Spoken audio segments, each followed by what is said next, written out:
C'est le début du deuxième live J'audite ton podcast avec. On est avec Mélanie. Là, on vient de démarrer le live. Donc, je suis en train de regarder les participants.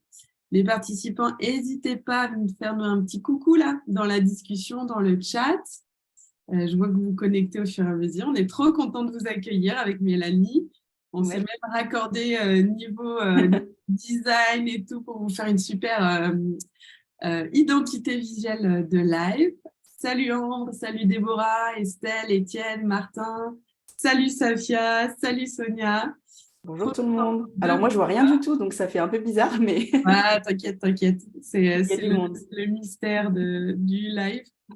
Je suis aux manettes.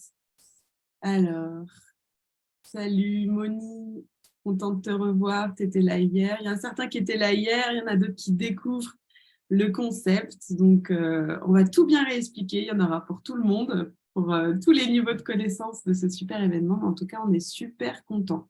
Et toi, comment tu te sens, Mélanie?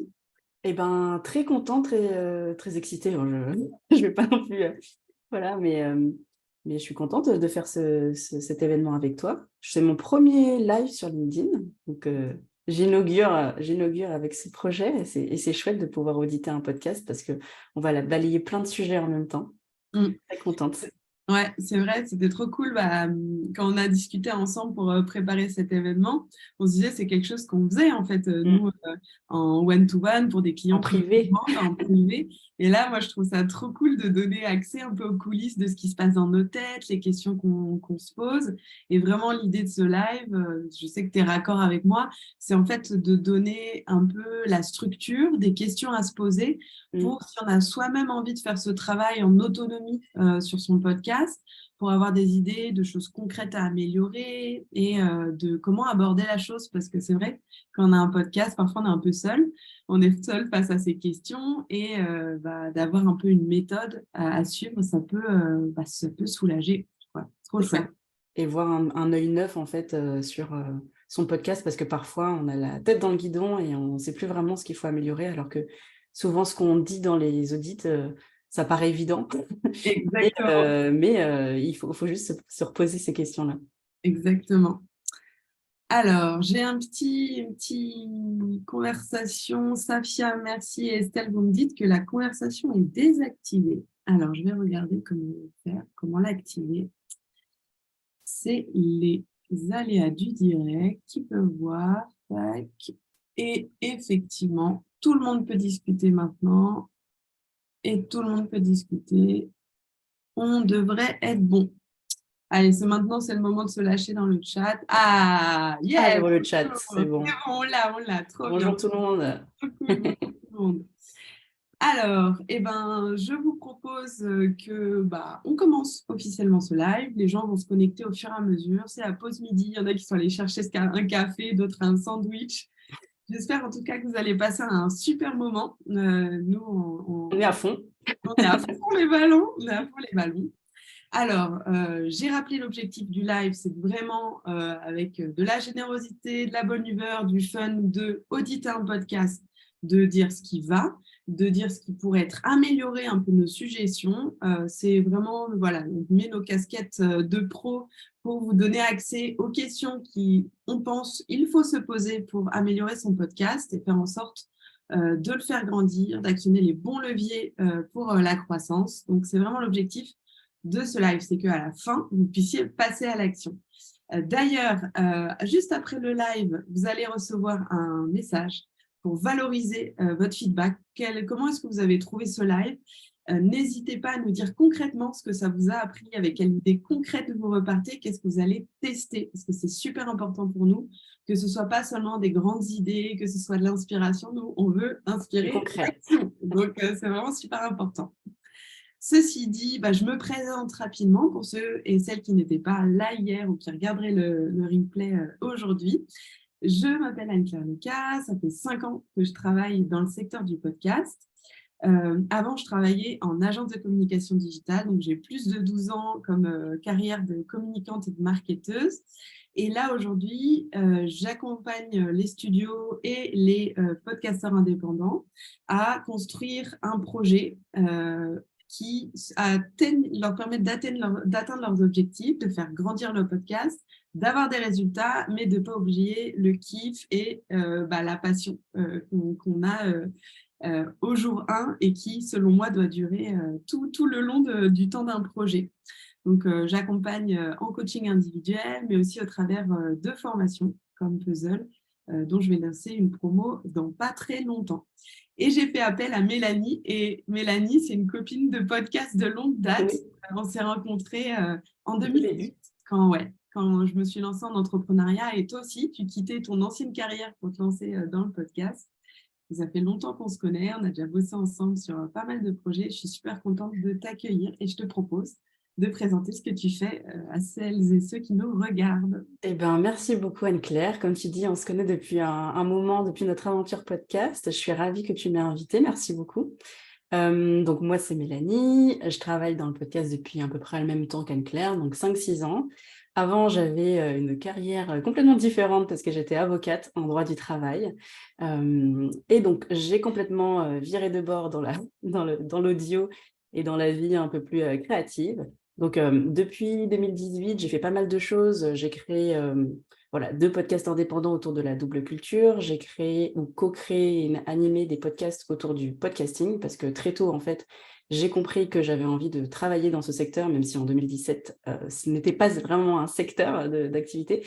Donc, j'ai animé les coulisses du podcast. J'ai co-animé Par de Voix avec toi, d'ailleurs, la première saison, Anne-Claire.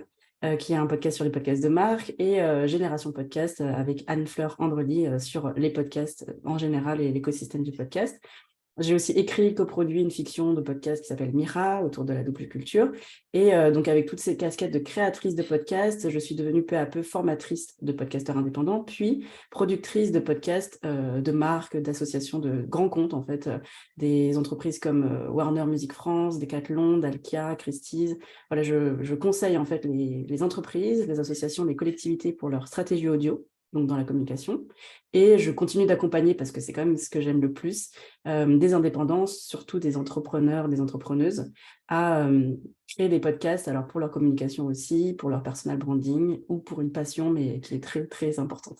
Souvent, c'est des gens passionnés comme vous qui créent des podcasts. Voilà, un petit peu toutes mes casquettes. Et donc, je suis ravie aujourd'hui de rejoindre cette audite parce que j'en fais aussi de temps en temps pour soit des clients entreprises, parce que les clients entreprises aussi se demandent comment faire des bons podcasts, soit des entrepreneurs. Trop cool. Un peu une super active du podcast. C'est trop cool de voir toutes tes casquettes. Et d'ailleurs, si vous avez bien écouté la présentation de Mélanie, vous allez comprendre pourquoi est-ce qu'on a choisi ce podcast qu'on va auditer aujourd'hui. Mais avant de vous révéler de qui il s'agit, je vais vous refaire un petit récap du fil rouge qu'on va suivre aujourd'hui. Donc, on audite un podcast et on prend toujours notre casquette dans un premier temps d'une personne lambda qui découvrirait ce podcast. Donc, on arrive avec un œil neuf, on regarde identité visuelle, le nom, la description, etc. Et ensuite, on a écouté un épisode, c'est le dernier épisode qui a été publié, et on fait nos remarques à l'écoute de ce podcast par rapport à la structure, la ligne édito, etc. Et on va aussi auditer la communication. Voilà. Je te propose, Mélanie, de donner le nom du podcast qu'on va auditer aujourd'hui et nous expliquer pourquoi tu l'as choisi. Parce que on a eu vachement de chance. Franchement, moi, j'ai eu beaucoup, beaucoup de mal à faire une présélection à proposer à Mélanie parce que vous étiez plus d'une centaine à avoir candidaté pour être audité. Et donc, du coup, on a eu beaucoup de mal à choisir. On a dû se creuser un petit peu les méninges. Et finalement, il y en a un qui a eu Ma faveur. Mélanie. Est-ce que tu peux nous expliquer pourquoi tu l'as choisi et comment il s'appelle? Oui, alors effectivement, c'était pas facile de choisir parce que j'avais même vu le podcast que Safia a audité hier sur Harry Potter, qui avait l'air très sympa. Mais finalement, c'est la raison qui l'a emporté parce que j'ai choisi un podcast qui s'appelle L'effet marketing, donc de Léa Guénifet. Il m'a plu d'une part parce qu'il parle de marketing et j'avoue que je suis très auditrice de ce type de podcast, de business, entrepreneur, marketing, etc. Et que dans sa description, il parle de marketing pour les entreprises à impact. Et je me dirige aussi vers ces entreprises-là de manière générale, que ce soit des associations ou des entreprises qui ont voilà, un effet positif sur la société, parce que ma vision du podcast, c'est que tous les podcasts en fait sont des créations de générosité et qui partagent des connaissances. Et donc pour moi, si un podcast n'est pas quelque chose qui veut avoir un impact positif, bah c'est dommage. Et là, c'est vraiment cadré pour ça. Donc et ça m'a beaucoup plu en fait de voir ce podcast et je le connaissais pas. Donc je me suis dit que l'audit serait assez intéressant d'avoir cette oreille neuve, comme dit Sonia là dans les commentaires. Il y a beaucoup d'autres podcasts que je connaissais déjà, j'ai hésité à les choisir, mais du coup, le fait de les connaître m'aurait peut-être un peu biaisé. Du coup, voilà, c'est aussi quelque chose que j'ai pris en compte. Trop cool. Donc, un choix du podcast par rapport à la thématique qui, toi, t'intéresse en tant que professionnel et plus au niveau des valeurs, le fait que ce soit un podcast qui s'intéresse aux entreprises à impact, ça t'a intéressé parce que c'est ce genre de projet avec lesquels tu aimes travailler. Alors, Léa, que j'ai contactée ce matin pour annoncer la bonne nouvelle, m'a dit qu'elle avait une urgence de dernière minute, donc elle n'est pas présente avec nous, mais c'est pas grave. Pour ceux qui étaient là hier à l'audit avec Safi, on avait fait monter sur scène Louane, qui était l'host de la grande salle. On ne va pas le faire aujourd'hui avec Léa, mais j'ai tout prévu. J'ai demandé à Léa, qui voulait bien sûr voir le replay qui vous sera envoyé à tous vendredi, j'ai demandé à Léa de le regarder et de nous envoyer ses remarques, ses réactions en vocal. Et on vous partagera aussi les réactions de Léa. Comme ça, vous aurez toute l'expérience aussi de cet audit. Du coup, on fait un petit coucou à Léa qui est en train de nous Coucou regarder. Léa, qui écoutera en Parti, replay. Léa. Donc, l'effet marketing, moi, pour faire un petit disclaimer, je connaissais déjà ce podcast parce que j'ai déjà discuté avec Léa et aussi pour une autre raison que je vais vous dévoiler juste après. Donc, moi, je connaissais Léa, je connaissais son travail, mais je n'avais jamais écouté son podcast en détail, ni regardé aussi précisément. Donc, ce qui est cool, c'est que moi, j'ai un peu des éléments sur le contexte, sur pourquoi elle fait ce podcast, etc. Et j'ai pu m'en servir pour l'auditer. Donc, ça me permettra, j'espère, d'être encore plus pertinente dans les remarques et les suggestions que je vais faire à Léa. Ben, je te propose qu'on commence. Donc là, on a notre casquette d'auditrice lambda. On découvre l'effet marketing. Et qu'est-ce que tu as pensé, voilà, au premier coup d'œil, du nom du podcast et de son identité visuelle? C'était quoi un peu tes réactions? Qu'est-ce que tu y as pensé?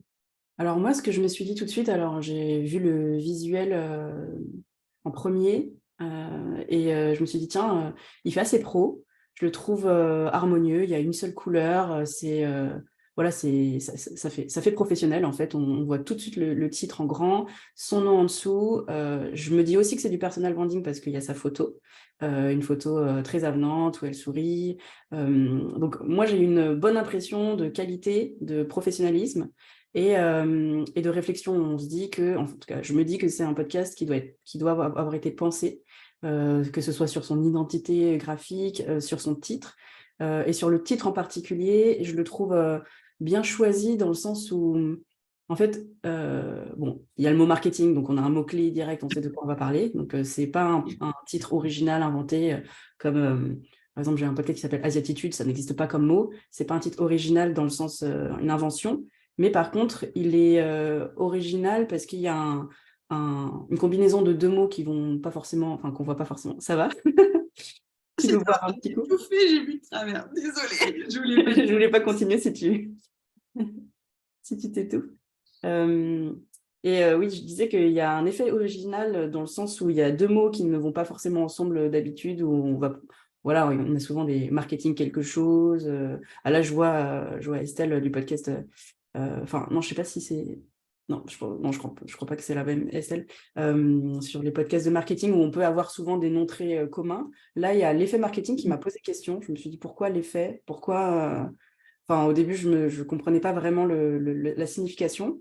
Après, en lisant la description, je me suis dit, tiens, on parle d'entreprise à impact, donc c'est peut-être lié à l'effet papillon, le fait de faire une petite action quelque part qui donne une grande réaction ou le fait de faire une cause à effet dans ce côté impact. Donc, j'ai trouvé ça bien trouvé, le petit clin d'œil à l'effet papillon. Peut-être que c'est pas le cas, mais en tout cas, c'est ce que j'ai. Si, je pense que c'est ça, et l'indice que je trouve visuel qui vient un peu confirmer ces interrogations qu'on peut avoir à la lecture de l'effet marketing, c'est les petites feuilles qui sont par-dessus le i, qui évoquent le côté impact écologique et du coup le secteur qui va être exploré par Léa, mais aussi ce côté papillon avec les deux petites ailes du Ah, papillon. j'avais pas vu ça, le côté papillon. Ouais, moi, c'est vraiment, j'ai trop aimé ce petit gimmick, moi j'appelle ça un gimmick visuel, où bah, du coup ça donne un indice et ça donne envie d'explorer. On sent qu'effectivement il y a eu beaucoup de réflexions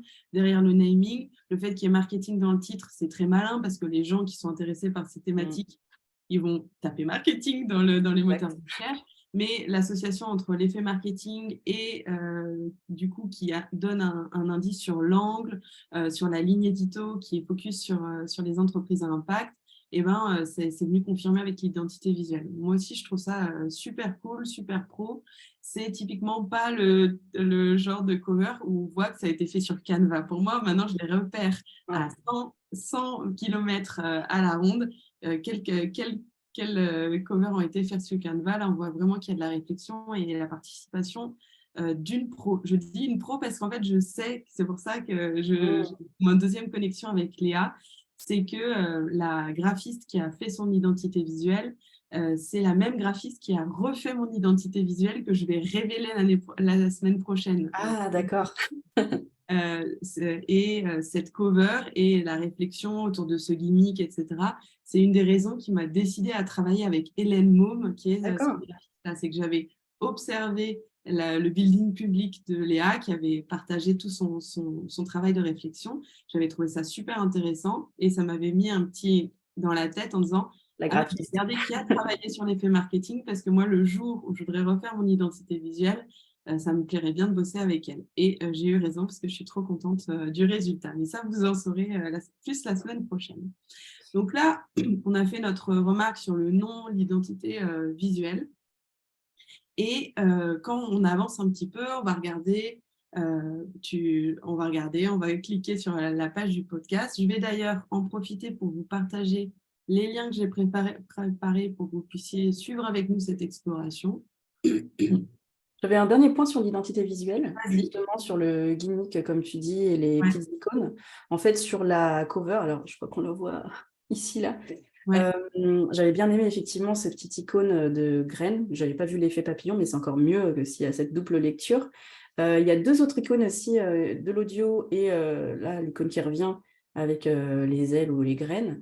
Je trouvais ça intéressant dans le sens où si jamais l'effet marketing, c'est une marque, dans le sens, il y a un blog, il y a un site, il y a un podcast, ben, mettre le petit icône audio, c'est intéressant parce que ça permet sur le site web ou sur les réseaux sociaux de ne pas se tromper sur, là on parle du podcast et là on parle d'autre chose. Par contre, si c'est que le nom du podcast, je trouve que c'est pas forcément nécessaire. Et qu'on pourrait mettre un autre logo ou autre chose au lieu de l'audio parce qu'on est forcément que sur un support audio. Je suis d'accord, si c'est pour catégoriser une verticale dans une stratégie de contenu, le fait de préciser que c'est de l'audio, c'est intéressant. Je crois que c'est le cas parce qu'on va découvrir un peu plus l'écosystème de Léa après, mais c'est vrai que moi, c'est quelque chose que je vois souvent sur les covers de podcasts. On voit un micro, on voit l'onde, etc. Pour moi, j'appelle ça l'effet marteau rouge, donc c'est la redondance maximum, c'est que on est déjà sur une plateforme de podcast, donc quand on voit une cover, on sait déjà qu'il s'agit de l'audio, donc ce n'est pas nécessaire de signifier l'audio. Il vaut mieux travailler une différenciation sur le fond, la forme, et pas occuper de l'espace qui est déjà très réduit, de 1400 pixels de large, pas occuper l'espace avec une information qui est déjà connue par l'auditeur ou la personne qui vous connaît. Je suis tout à fait d'accord avec toi. Alors, on continue l'exploration. Tu es d'accord, Mélanie ? Oui, trop bien.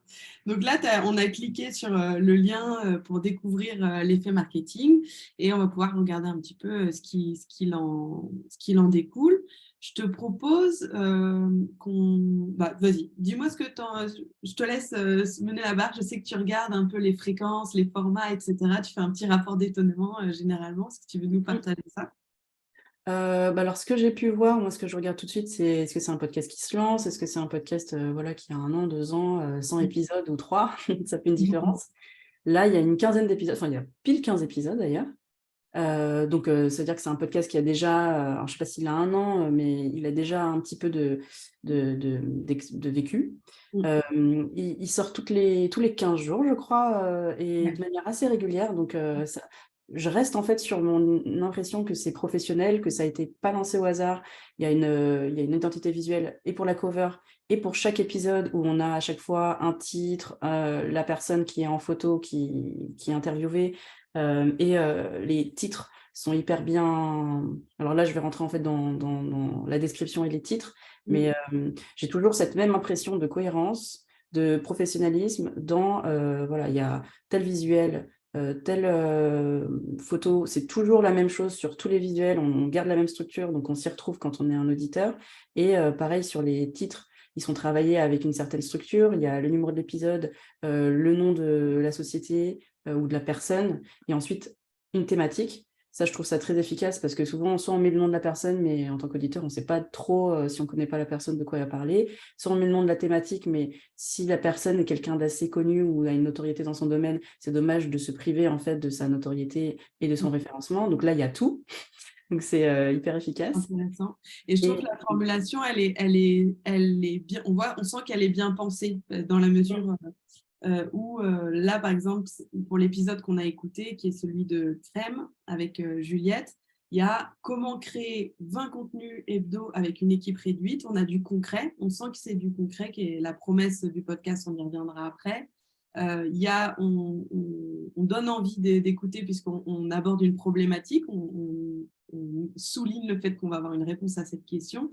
Et en plus, il y a une tension parce que 20 contenus hebdo pour toute personne qui fait du contenu, sait que c'est déjà beaucoup, c'est beaucoup de contenu par semaine. Et il y a une tension avec une équipe réduite. Donc, on a envie d'avoir la réponse. Le cerveau a horreur du vide. C'est une technique de copywriting. On sent que c'est bien maîtrisé aussi dans la structuration du titre. Moi, j'avais envie de demander ton avis, parce qu'il y a débat sur le sujet. Je sais que par exemple, Apple Podcast ne le suggère pas. Après, moi, en tant qu'auditrice, j'aime bien ça, et en tant que podcasteuse, je le fais. Mais je vois ta question. Tu vois ce que c'est est-ce qu'on met ou pas le numéro de l'épisode dans le titre de l'épisode? Qu'est-ce que tu en penses? Moi, franchement, je suis un peu paumée. J'aime bien ça en tant qu'auditrice. J'aime bien le faire en tant que podcasteuse parce que je trouve que ça permet de s'y retrouver et de retrouver facilement un épisode, mais ce n'est pas recommandé. Et il paraît que ça prend de la place. Donc, je ne sais pas, qu'est-ce que tu en penses, toi?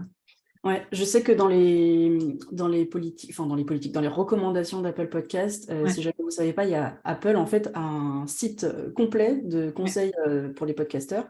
Je crois que c'est Apple for Creators ou quelque chose comme ça. Et en fait, le lien dans le replay. Bah, super.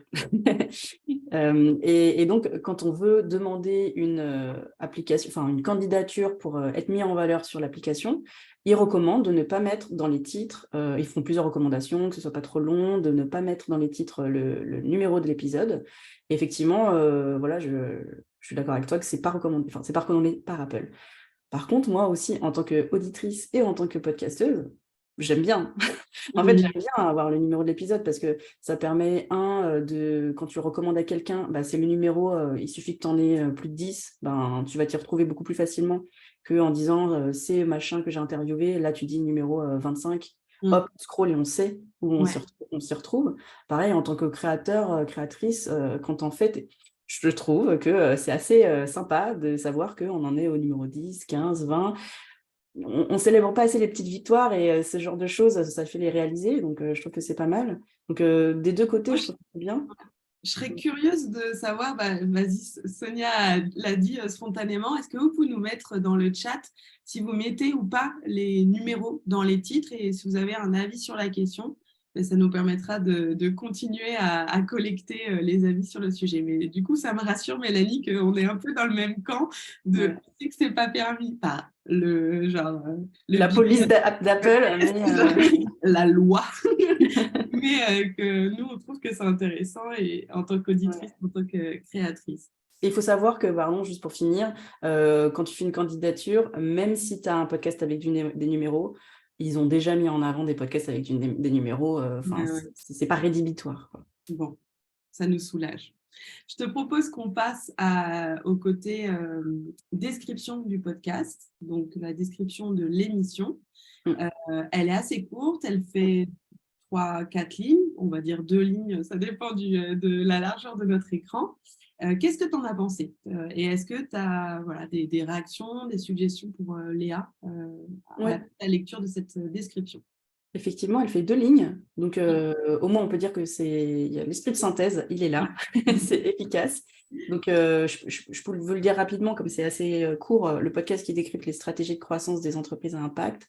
Dans chaque épisode, on analyse une action marketing qui leur permet de développer leur croissance. Et ensuite, elle développe. Vous y trouverez conseils concrets, retours d'expérience avec vision terrain et l'impact de ces actions pour répliquer la même stratégie dans votre entreprise. Donc, en fait, on a le sujet, la thématique, et l'angle, parce qu'on est sur les stratégies de croissance et pas sur le marketing au sens large. Donc, il y a un tunnel comme ça, en fait, qui est fait, qui est intéressant. Après, on descend encore un peu dans le tunnel, on part du podcast de manière générale à les épisodes. Dans chaque épisode, on analyse une action. Donc, on sait ce qu'on va retrouver. Donc, c'est très clair en termes de promesses. Parce que la description, finalement, c'est comme un pitch d'entreprise. C'est quelle est la promesse que tu fais à ton auditeur.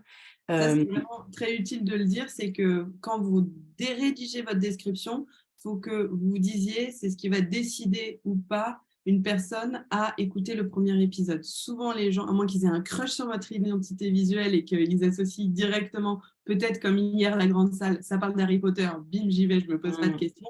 Là, on est dans un univers plus compétitif, il y a pas mal de podcasts sur le marketing, etc. Lire la description, c'est ce qui va décider ou pas la personne à continuer son exploration. Et donc, effectivement, il faut que vous puissiez lui donner des réponses à ces questions. C'est de quoi ça parle et qu'est-ce que je vais en retirer. Et c'est vraiment 2 questions essentielles auxquelles il faut donner des réponses dès la description. Je suis d'accord avec toi. Ça, on est à 100% sur cet usage de la description. Est-ce que tu trouves qu'il y a des trucs qui manquent Je pense qu'on pourrait rajouter, donc il y a le tunnel et il y a encore plus cet accent sur vous y trouverez des conseils concrets, etc. Donc c'est peut-être cette partie de différenciation qui est mise en avant parce que, comme tu disais, il y a beaucoup de podcasts sur le marketing, sur l'entrepreneuriat, sur les conseils, etc.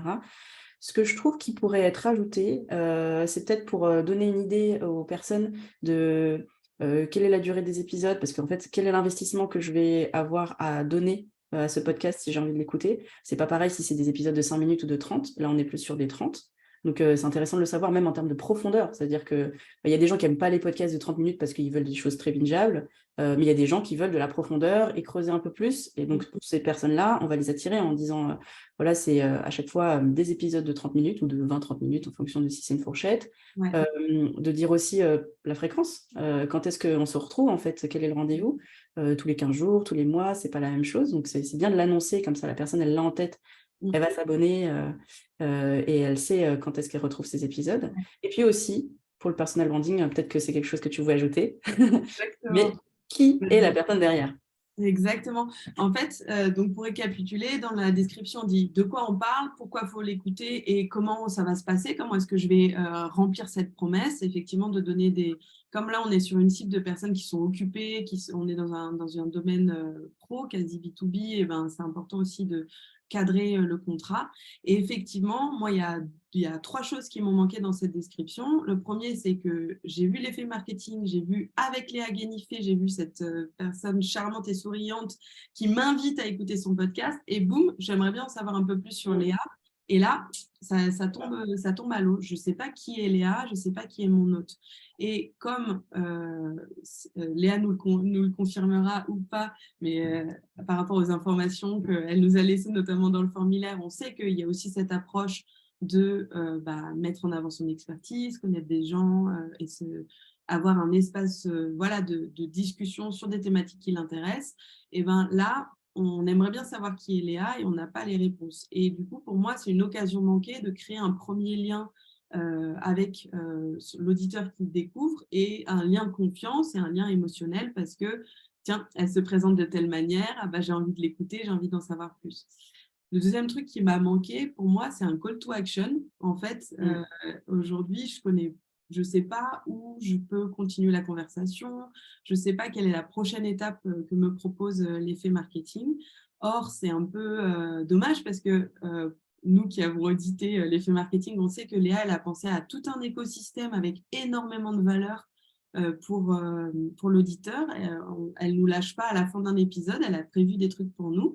Et là, nous faire une invitation pour aller à la prochaine étape, moi, je trouverais ça super cool. Et aussi de valoriser le fait que le podcast, c'est pas qu'un podcast, c'est tout un écosystème avec des ressources, etc. On en parlera plus tard.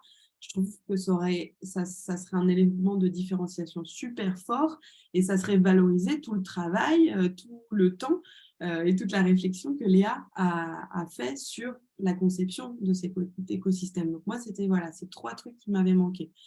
Qui est Léa? C'est quoi l'invitation? C'est quoi l'étape d'après? Et cet atout de ressources qu'elle n'a pas mentionné dès la description.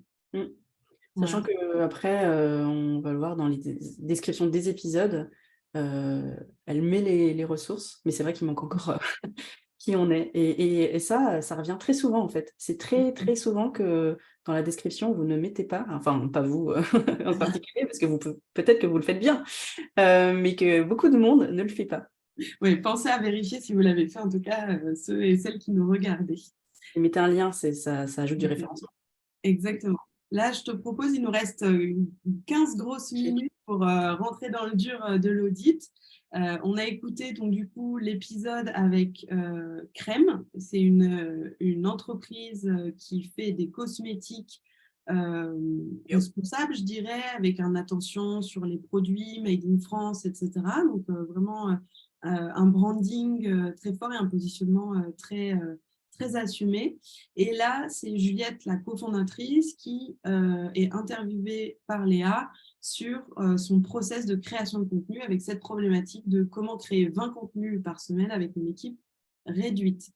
C'est un épisode qui fait 30 minutes qui, du coup, va se concentrer sur cette problématique-là. Brièvement, qu'est-ce que tu as pensé de l'épisode, de sa structure, la façon de conduire l'interview? C'est quoi ton avis? Ok, brièvement, parce que j'ai noté plein de choses. Donc, on ne revient pas sur le titre, il est efficace.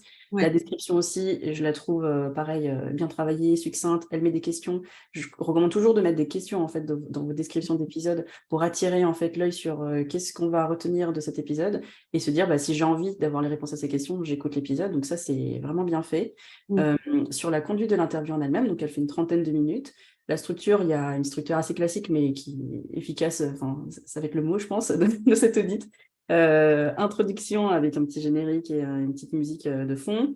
Trop cool d'ailleurs la musique de fond. Moi, elle m'a trop ambiancée. Ça t'a ambiancé. Il y a un petit côté tropical avec des petits oiseaux, un peu dans Astérix et les 12 travaux d'Astérix. Ah, j'ai pas la ref, mais... Ça, bon. Ceux qui ont la ref, s'il vous plaît, me laissez pas seul dans le chat. Mais ouais, super identité sonore. On sent que comme l'identité visuelle, il y a eu de la réflexion, il y a eu une envie de se démarquer, de créer une marque, donc super cool. Vas-y, à toi Justine. C'est assez direct dans le sens où on n'a pas une introduction avec un générique qui dure 1h30, 1 minute et demie. Mais je crois qu'au bout de quelques secondes, hop, on entend Léa qui présente le podcast. Je trouve ça très, très structuré aussi, l'introduction. En fait, je crois que je me suis notée intro dès les premières secondes, présentation du titre de podcast, de son but pour l'auditeur, présentation de l'animatrice, contenu des épisodes, la promesse, présentation de l'invité et du contenu. Donc, c'est très structuré, efficace. On rentre vraiment dans le vif du sujet et on ne perd pas de temps. Donc ça, j'ai trouvé ça très bien. Il y a une outro personnalisée à la fin, pareil, qui ne dure pas très longtemps. Cette fois-ci avec un CTA, un call to action vers le téléchargement de ressources marketing. Donc ça, c'est intéressant. Et il y a le lien dans la description. Et au milieu, c'est ce qui nous intéresse aussi, c'est donc l'interview de Juliette Layé, la cofondatrice de Crème.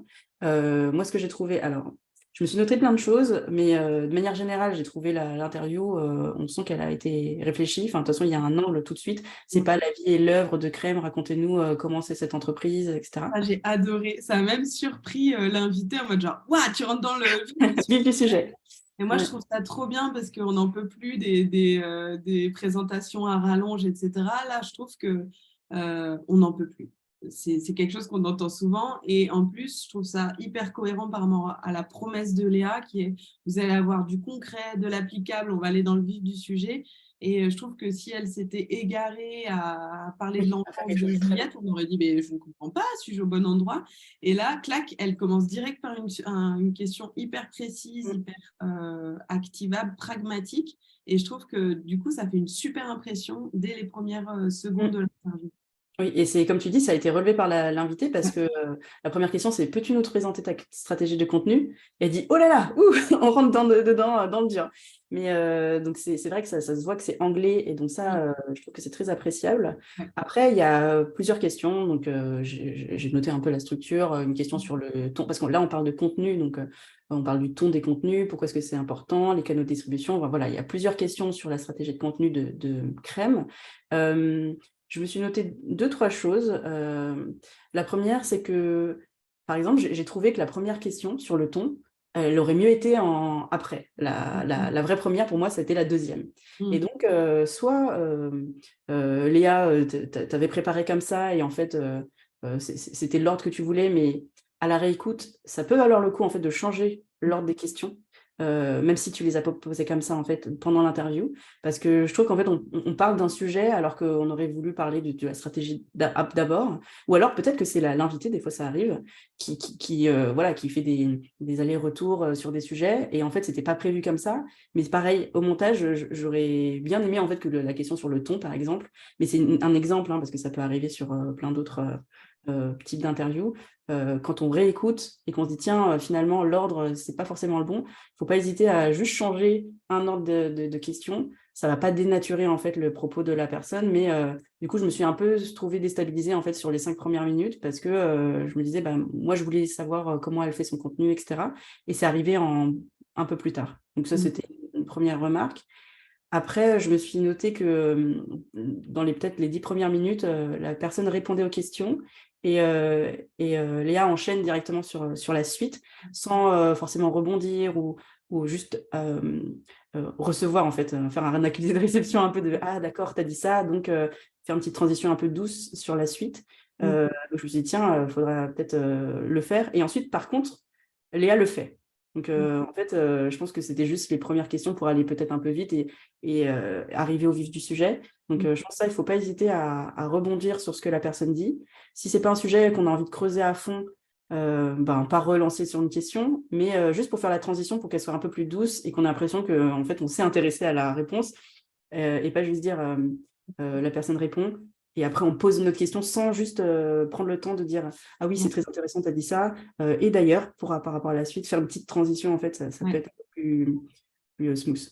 Je suis d'accord avec toi et en l'occurrence, ça aurait deux avantages. Premier avantage, c'est de permettre à la personne qui écoute de processer l'information et donc du coup de lui donner une transition pour écouter ce qui vient de se dire et donc du coup encore plus profiter des conseils qui arrivent. Et deuxièmement, c'est une technique aussi pour y aller poco à poco, petit à petit sur l'aspect personal branding. Ouais. Parce que quand on fait des interviews petit 1, on ne sait pas forcément quelle est la posture à avoir, quelle est la place à avoir. On n'a pas envie de voler la vedette à son invité. Et en même temps, les gens, ils ont cliqué sur une cover avec Léa Guénifé. Ils ont peut-être envie de savoir qui est Léa Guénifé.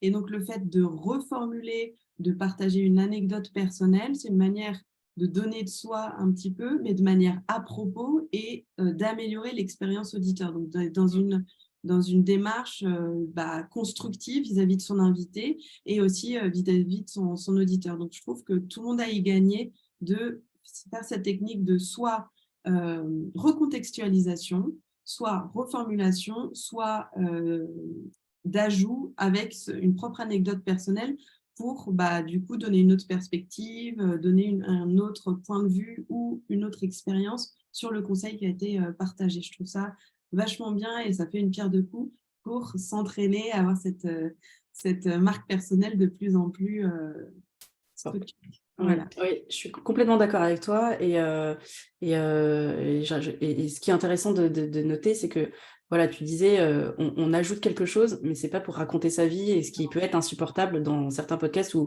presque l'intervieweur en dit plus et au final, on perd l'invité, en fait. Oui. Donc ça arrive parfois, mais ça peut, comment dire, ça peut faire peur aux personnes qui n'osent pas le faire, de se dire je veux pas passer pour cette personne-là, et donc je dis rien, et donc être dans l'extrême inverse où on va juste poser les questions sans jamais rien dire, et du coup on ne sait pas qui est la personne derrière, et il y a beaucoup de podcasteurs qui au bout d'un moment, 10, 20 épisodes, reçoivent des questions de leurs auditeurs en disant mais en fait tu parles pas assez de toi. L'idée c'est pas de raconter sa vie, mais c'est de rebondir à ces moments un peu stratégiques en disant voilà, ah tu viens de dire que dans ta stratégie de contenu tu faisais comme ça, c'est très intéressant parce que moi je suis épuisée, j'y arrive pas, voilà, dire 2-3 petits trucs comme ça pour que l'auditeur s'identifie aussi un petit peu, et que soit s'il y a aussi un autre conseil à donner, se positionner aussi comme soit expert, soit apprenant, mais ça participe au personal branding, donc c'est hyper efficace. Exactement.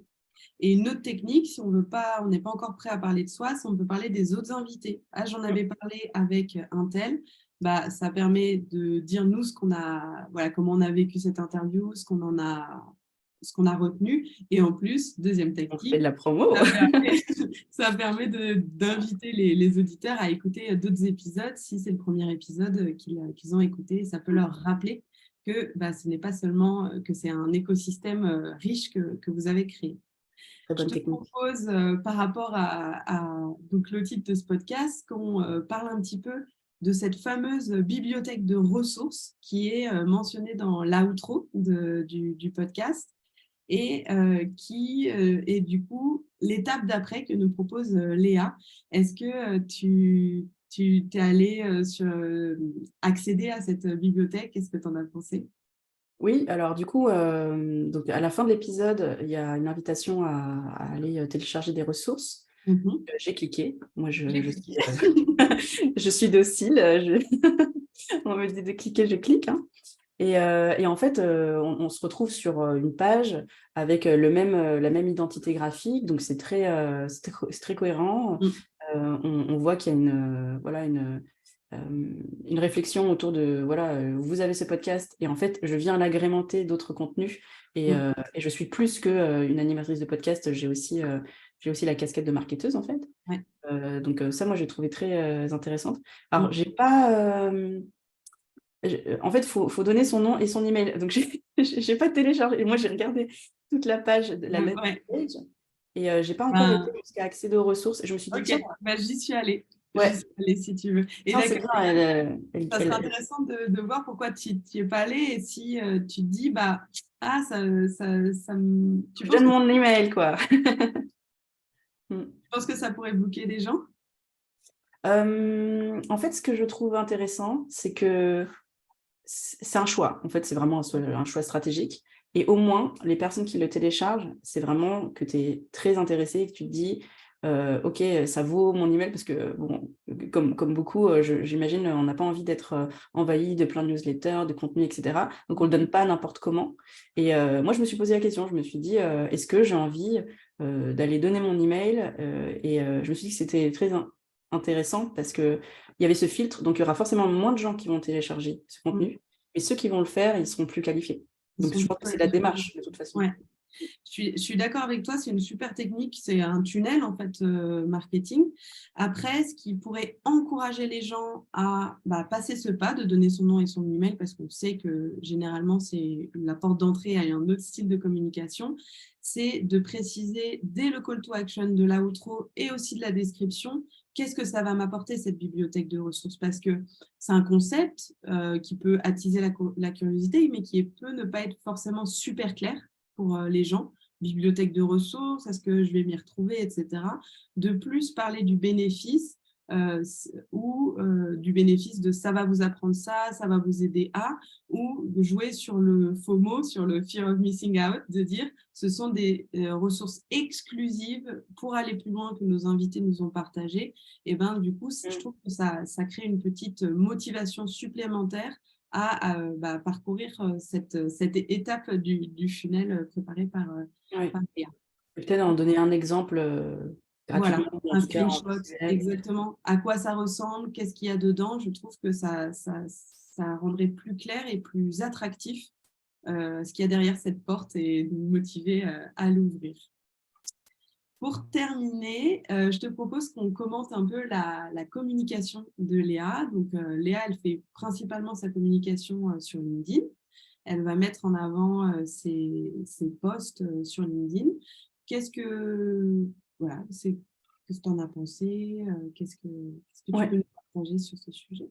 Bah, du coup, moi, j'ai regardé vraiment avec un œil, je ne savais pas du tout sur quelle plateforme c'était. Donc, j'ai regardé un peu partout. J'ai noté qu'il n'y avait pas de compte Instagram, il y a un compte Twitter, mais pas d'infos sur le podcast, pas de page Facebook. Site Internet, il y a juste cette page-là. Et donc, effectivement, je suis arrivée sur LinkedIn en disant, bon, bah, c'est ici que ça se passe. Donc, j'ai vu qu'il y avait une page d'entreprise LinkedIn, enfin, une page pour le podcast, et qu'il y a le profil LinkedIn de Léa. Donc, la page LinkedIn, elle reprend la bannière, l'identité graphique, etc. Donc, elle est très bien construite. Par contre, il n'y a rien dessus. Il n'y a pas de post. Donc, j'étais assez étonnée parce qu'en fait, je me suis dit, tiens, c'est un projet très bien construit. Il y a une identité graphique, voilà, tout a été bien structuré, c'est très professionnel. Et en plus, c'est un podcast qui a l'air de lier en fait le projet pro de Léa. Donc, pourquoi en fait, il n'est pas alimenté? Elle n'est pas alimentée, cette page, rien qu'avec un post par épisode. À chaque fois qu'un épisode sort, un post qui annonce chaque épisode. Par contre, sur le profil d'Eléa, il y a bien ces posts. Il y a un post à chaque fois qu'un nouvel épisode sort. Il y a le visuel qui va avec. Il y a une accroche qui est efficace sur l'enjeu de l'épisode. Et il y a un petit descriptif un peu storytelling en plus qui est hyper bien fait. En fait, je crois que je me suis noté la structure. C'est post chaque nouvel épisode, bien construit, enjeu du sujet dans l'accroche. Présentation de l'invité juste après, présentation du contenu à travers le sujet et la problématique abordée, et les petites questions dont je parlais tout à l'heure, qui sont la description de l'épisode, en fait. Donc, on ne refait pas 2 fois le travail, et l'image personnalisée de l'épisode. Donc, les posts en soi sont très bien sur le profil de Léa. D'ailleurs, ils sont assez commentés, ils sont assez likés. Je trouve qu'il y a beaucoup d'interactions. Donc, pourquoi pas juste doubler à chaque fois, en fait, avec un post LinkedIn sur la page, même si c'est pas... voilà, les pages LinkedIn d'entreprise, on sait que ce n'est pas les trucs où il se passe le plus de choses, mais au moins, les gens qui s'intéressent à ce podcast, quand ils viennent sur la page, ils auront tous les épisodes. Et aussi, il y a le lien en fait, du podcast, parce qu'il y a marqué « Écoutez le podcast » dans la bannière, mais il n'y a pas le lien. C'est dommage. Effectivement, de penser effectivement à cette étape-là et se dire, même si c'est le strict minimum, c'est quoi les informations essentielles dont tu as besoin de quelqu'un qui est en phase d'exploration pour comprendre ce que c'est l'effet marketing. Si c'est un enjeu de temps, de dire, ouais, mais ça me demande déjà beaucoup de temps de communiquer, faire 2 fois des posts, etc., je trouve que ça me demanderait du temps. Juste la page entreprise, la page podcast qui repartage le post de Léa avec juste une phrase en plus, ça fait le taf. Et ça écarte aussi la peur d'être redondant parce que parfois, on n'a pas une audience qui est énorme, où on se dit, les gens qui me suivent, c'est ceux qui suivent l'effet marketing, donc je vais les saouler si je communique 2 fois. Et de faire ce repartage-là de manière assez légère, et ça peut écarter cette crainte-là.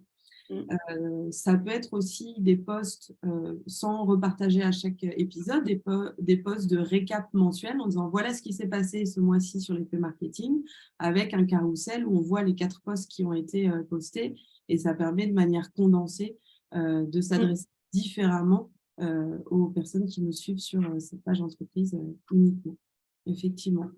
Et effectivement, Léa, elle a vachement de réactions à ces posts. On voit qu'elle s'adresse à une niche, à un écosystème où les gens se connaissent, parce que c'est assez régulier que des gens commentent ces épisodes en disant « Ouah, j'attendais avec impatience que tu interviewes Juliette, X ou Y. Ça m'intéresse vachement, ça a répondu à telle question. » Donc, on sent qu'elle a bien travaillé sa ligne édito en sélectionnant les bons acteurs. Et on sent, mais ça, dans son travail de copywriting, de formulation des titres, de création des accroches, on sent qu'elle a une connaissance fine de son auditeur cible ou de son auditrice cible et qu'elle se met bien dans ses baskets. Et donc, du coup, je trouve que ça tombe toujours à poil.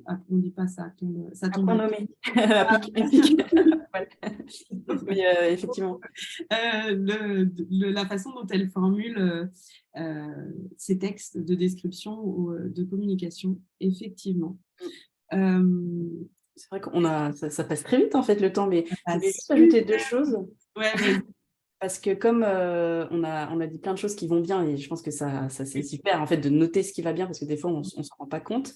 Je voulais ajouter des choses qui pourraient aussi permettre d'améliorer, comme c'est aussi des choses qu'on recherche. Dans la description, justement, elle est vraiment bien construite, etc. Il y a tout ce qu'il faut, comme je disais tout à l'heure. J'ai noté une réserve dans les 3-4 questions sur les problématiques, tous les sujets qui étaient abordés. Alors, je parle du dernier épisode. Mm, La promesse, elle est belle, comment ne pas s'épuiser à créer son contenu, mm, etc. Mais en fait, tous ces sujets-là, ils ont été abordés à partir de 20 minutes sur 35. Enfin, mm. j'ai noté parce que les premières 20 minutes sont très intéressantes. Mais du coup, je me dis que la personne qui vient en ayant vu la description et les problématiques, va soit se dire, bah, tiens, en fait, on ne répond pas à ce qu'on m'avait annoncé, donc va abandonner. Soit on va se dire, bah, ça ne correspond pas à tout, en fait. Et du coup, soit, Léa, tu veux juste parler de ces sujets-là parce que c'est les plus intéressants, et donc il faudrait couper un peu plus le début. Soit tu veux parler de tout, et dans ce cas-là, il faut mentionner au moins des sujets qui sont abordés dans la première partie, dans la description. Sinon, on risque d'avoir un décalage entre la promesse et le contenu. Donc ça, il faut y faire attention, je pense, pour les descriptions, enfin, l'adéquation entre la promesse de la description et le contenu. Et une deuxième chose, et ça, c'était un point positif, c'est que je trouvais super, alors je me suis même dit, tiens, super question. Il y a une question à un moment donné où Léa demande à Juliette, parce que toutes les premières questions sont comment tu fais ton contenu, quelle est ta stratégie, quel est ton ton. Donc, c'est des questions qu'on pourrait avoir, en fait, pour n'importe quel invité par rapport à n'importe quel animateur. Mais du coup, à un moment donné, Léa, tu dis, tiens, sur ton compte Instagram, je vois que tu es très présente, tu incarnes, etc. Et là, c'est très personnalisé. Et je trouve que ce type de questions, c'est exactement ce qu'on recherche dans un podcast, c'est-à-dire qu'on voit que, c'est préparé, que deux, les questions ne sont pas les mêmes que dans tous les autres podcasts, et que, en fait, on va aller chercher une réponse très, très personnelle. Et du coup, la réponse était très intéressante derrière. Je suis d'accord avec toi et ce que tu me dis, ça me fait penser à une remarque que je me suis faite qui était que comme on est sur du vachement concret, eh bien moi j'aurais bien aimé dans la description avoir des liens pour voir ce dont parlait Juliette, ce fameux post où elle est dans sa salle de bain, où elle parle de son setup, etc. Donc avoir un lien on a parlé de tel post Instagram, le lien, ou juste consulter le lien du compte Instagram de Crème. Ces liens pour aller plus loin, j'aurais bien aimé les avoir parce que ça ajoute au concret et ça ajoute des images à des choses qu'on a entendues et ça permettrait de fixer davantage les enseignements qu'on retire de l'écoute. Je suis d'accord avec toi.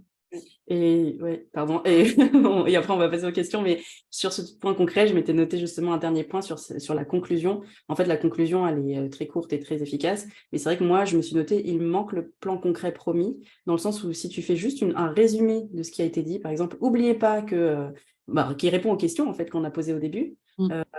Juliette nous a dit que ça peut être juste une minute, même 30 secondes. Ça nous fait le plan de la conclusion et le plan concret que tu avais promis au début, on le retrouve à la fin. Ça m'a un petit Exactement. peu manqué. Exactement, et c'est une autre manière d'ajouter une couche de personal branding à son contenu de manière utile et subtile. C'est que nous, en faisant, moi j'appelle ça le wrap-up, c'est genre les 4 bullet points des choses qu'on retient, et on package pour l'invité les leçons qui sont les plus importantes, on donne son avis, on se positionne comme une leaduse d'opinion dans le cas de Léa. Et en plus, on facilite le bouche à oreille puisque comme on a pré-mâché les choses qui sont à Mm. retenir, la personne, elle est plus capable d'expliquer les bénéfices à d'autres personnes qui pourraient être intéressées. Sinon, ça reste juste, j'ai écouté une super interview de la fondatrice d'une cosmétique, ça s'appelle Crème. Non, là, d'avoir un wrap-up plus concret, du coup, on permet à la personne de faire fonctionner plus facilement le bouche à oreille. Mm. Et hier, on a terminé en lançant un défi à Louane et j'ai envie de continuer la même chose avec Léa. Léa, tu travailles en saison. Là, tu viens de commencer ta 2e saison de l'effet marketing.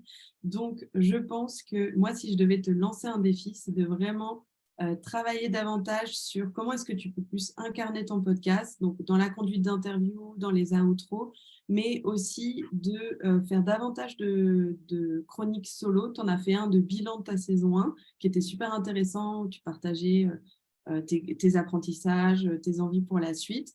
Moi, j'aurais envie de savoir, comme tu es aussi dans une position d'apprenante, tu as envie d'apprendre des meilleurs de ton secteur, d'avoir des épisodes où tu dis comment est-ce que j'ai modifié ma stratégie de contenu grâce à mon interview avec Juliette. Et donc, savoir vraiment comment toi, ça t'a impacté.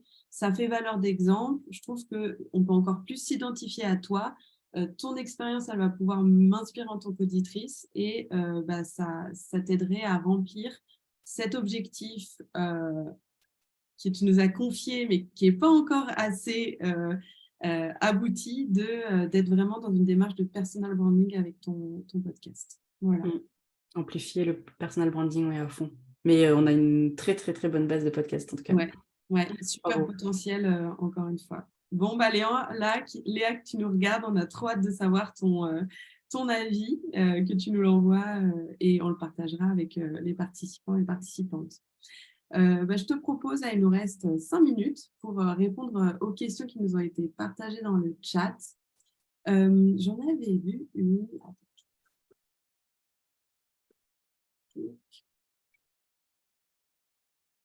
On a eu des réponses sur les numéros. Je pense qu'on est assez unanime sur le fait que c'est utile.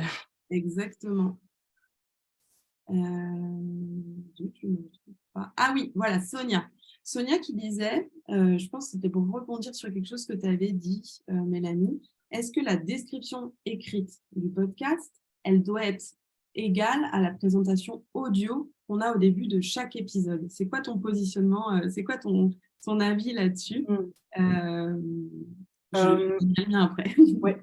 En fait, la première partie, je pense que les éléments sont les mêmes, effectivement. Comment s'appelle le podcast, son slogan éventuel, sa promesse, à qui il s'adresse, combien de fois, quelle est sa fréquence, quelle est sa durée. Voilà, la présentation du podcast en tant que tel, c'est les mêmes éléments en fait qu'on va mettre et dans la description et dans l'introduction pour donner le rendez-vous et la promesse du podcast.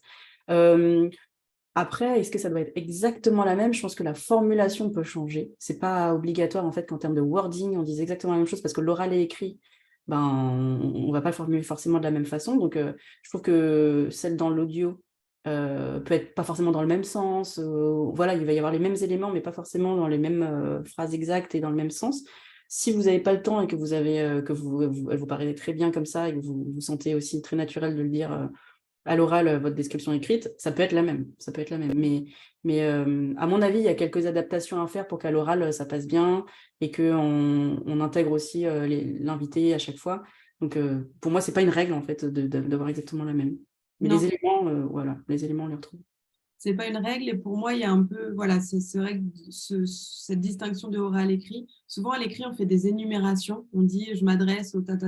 Les énumérations, ça passe pas bien. À l'audio, on est perdu. Donc, ça, vraiment couper, choisir un mot de synthèse ou choisir le mot qui résume le plus ce qu'on a envie de faire. Faire attention aussi parce que parfois, on fait des longues descriptions écrites. On donne, tu sais, la fréquence, tu disais la durée, etc. Ça, c'est pas des choses qui sont utiles. Il faut vraiment se mettre dans la tête que les 60 premières secondes de ton podcast, c'est ce qui va décider une personne ou pas à rester. Ça va faire, moi j'appelle ça l'effet aimant, est-ce que ça va l'aimanter ou pas? Et donc du coup, vraiment travailler son audio pour que les phrasés soient courts, qu'on comprenne vite de quoi on parle, à qui ça s'adresse, qu'on se dise, ah tiens, c'est pour moi et quelle est la promesse? Et d'ajouter, de ne pas hésiter à ajouter un peu de branding, un peu d'ajouter de soi, des formulations, etc. Pour qu'il n'y ait pas non plus trop de redondance entre une personne qui aurait lu en détail votre description et qui l'aurait écouté. Et ça crée un peu de surprise et ça donne envie de rester. Oui, c'est en fait, je pense que la description écrite peut être une version plus étoffée de la description orale. Et comme tu dis, toi, tu dis c'est l'effet aimant. Moi, j'appelle ça l'effet achat immobilier. C'est-à-dire que c'est les 90 premières secondes dans un achat. L'achat se fait dans les 90 premières secondes. Là, l'écoute dans les 60 premières. Donc, il faut penser que si tu as 30 secondes de générique avant, tu as 30 secondes pour vendre ton podcast, en fait. Donc, il faut aller à l'essentiel. Exactement. Il y a une question de Safia. Merci, Safia, de nous poser une question. Qu'est-ce qu'on pense de diviser un épisode en 2 parties, par exemple une interview qui serait trop longue ou quoi? Dans quel cas c'est pertinent? Et parce que Safia, elle aime bien écouter tout d'un coup, mais elle se demande l'utilité. Qu'est-ce que tu en penses, toi, Mélanie? Je crois qu'il y a débat là-dessus. Hein. Il y a vraiment débat parce que, alors, ça dépend aussi de la durée de l'épisode intégral. C'est vrai qu'on n'est pas sur la même chose si on a des épisodes de 30 qu'on veut diviser par 2 fois 15 minutes ou de 2h30, voilà, où on veut faire des épisodes d'1 heure. Moi, je suis partagée parce que avant, j'aimais pas ça du tout. En fait, je me disais, un épisode, c'est un épisode. En plus, tu dilues aussi la com quand tu dois faire plusieurs épisodes et donc des communications avec plusieurs liens, etc. Enfin, ça peut amplifier ta charge de travail d'avoir plusieurs épisodes pour un seul. Mais j'ai un peu changé d'avis dernièrement. Bon, il y a des exceptions à tout parce que maintenant, j'écoute le podcast Le Board, un petit coup à Flavie, qui est une interview en fait qu'elle découpe en 5 pour en avoir un par jour de 10 minutes. Et en fait, j'aime bien, enfin, du coup, je les écoute tous les jours, 10 minutes, et ça me va bien. Ou des fois, le vendredi, j'écoute tout d'un coup. Ça fait plus d'écoute, donc en tant que créateur, c'est pas mal. Même si demain, vous voulez aller chercher un sponsor, voilà, ils vont pas chercher si vous avez découpé en 2 un épisode, ils vont regarder vos écoutes, donc c'est pratique. Mais par contre, il faut bien savoir pourquoi on le fait. Il ne faut pas le faire parce qu'on veut plus d'écoute, par exemple, mais il faut que les 2 épisodes se parlent, c'est-à-dire qu'il y a une structure une thématique 1, par exemple, une thématique 2, pas couper au milieu juste parce qu'on a envie de faire 2 épisodes. Ça, je trouve que c'est un peu artificiel et pas très bienvenu. Moi aussi, ouais. Moi aussi, donc ça serait de réfléchir si on a réfléchi à ton interview comme une histoire avec des étapes, avec des problématiques qui peuvent être résumées à chaque début d'étape, je trouverais ça assez pertinent. Il y a le board qui le fait effectivement, il y a Méta de Choc qui le fait avec des interviews de 6 ou 7 fois 1 heure, donc Oui. ça c'est obligé, mais long. ça marche très bien, et en plus dans le cas notamment d'Elisabeth qui fait Méta de Choc, elle repose la problématique, elle recrée du suspense à chaque fois. Donc, je trouve que ça marche super bien pour tenir une personne en haleine. Et effectivement, ça peut être bien pour les équipes. Et je dis ça, j'ai mon podcast qui sort la semaine prochaine et ils seront découpés en 3, donc j'ai choisi mon camp. Et ben voilà. Donc, on sera content d'écouter Mélanie, ta proposition de ce découpage. Voilà, on va voir si ça marche ou pas, ou si c'est un échec cuisant. L'heure est passée hyper vite. Je suis sûre que Mélanie, tu avais encore plein de trucs à partager, moi aussi, mais bon, ça sera peut-être l'objet d'un débat sur LinkedIn. Je vous invite à répondre au petit sondage que vous allez recevoir à l'issue de ce live pour savoir ce que vous en avez pensé. N'hésitez pas à nous dire si vous avez aimé ou pas, ce que vous retenez, c'est hyper important pour nous. Pour organiser peut-être une deuxième session de ces lives jeudi de ton podcast avec. Merci d'avoir été ici. Venez nous parler sur LinkedIn, Mélanie Young, Anne-Claire Leca, et préparez-vous demain, vendredi, à recevoir les replays avec les ressources dont on a parlé. Ça vous permettra, vous aussi, de passer à l'action. Je vous fais à tous un gros bisou. Je vous souhaite une bonne après-midi. Merci Mélanie d'avoir assisté. Et à toi, merci à ce tous. live, d'avoir accepté l'invitation. C'était vraiment trop chouette. Merci tout le monde. À bientôt. Ciao.